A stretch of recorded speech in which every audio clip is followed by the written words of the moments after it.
Bridging the Gap is this presentation and how to implement technological change as well in this presentation too. And my name is India Callahan, and this is for Education 631.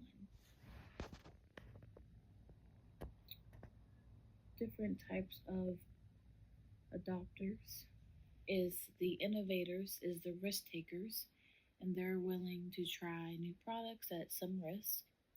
The next one is early adopters, the opinion leaders, high degree of social status that allows to to be influence others based on their opinions.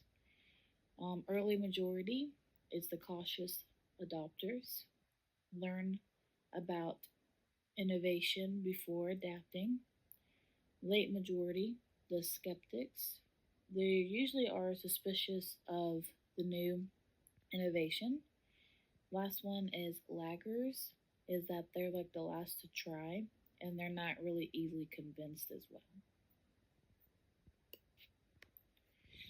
The next slide is going to talk about how to lead a system with technology changes. With new technology, innovations find new technology to use. Innovations present to the early adopters. Early adopters use experience and elevate. Early majority adapt on the approval of early adopters. There's some Christ examples. There is verse Matthew 28:18 through 20, and that talks about disciples with innovations. And the early adapters are Christ followers. And early majority is the multitudes that listen. Part two of lead a system of technology changes that we work together. The late majority, they need encouragement. Lagger needs proof of why this works. How does it work? They need proof in order to use it. More Christ examples, leading more toward the Bible, is that late majority. They have a verse that I found. It's Luke 19:1 through 10. And Lagger, they have the story of Saul and Paul in Act 9 for that one.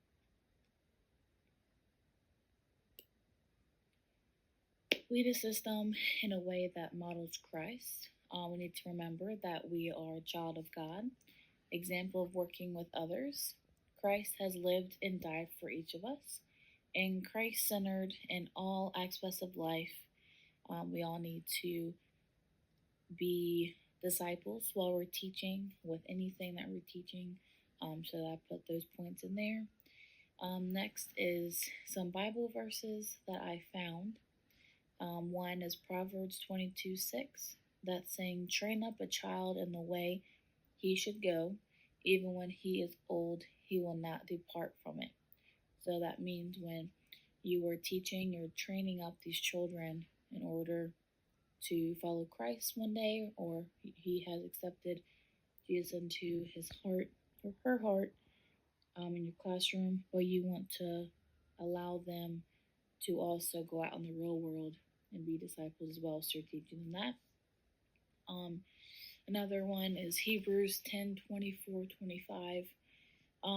That's community connection. Community is so important in this community of Christians, and it's really good to be in the Word with other Christians. So I'm not going to say in community. The last one is Matthew 28:19 through 20. The verses, go therefore and make disciples of all nations, baptizing them in the name of the Father, the Son, and the Holy Spirit, teaching them to observe all that I have commanded you. So our goal as Christians is to be disciples for everyone, and potentially them being baptized. And for that to happen, you need to have God in your heart. That means getting saved, and then also you being baptized, and then you are showing to the public that you're Christ follower, and that. And these are all of my references that I use in my presentation. I just want to say thank you for listening.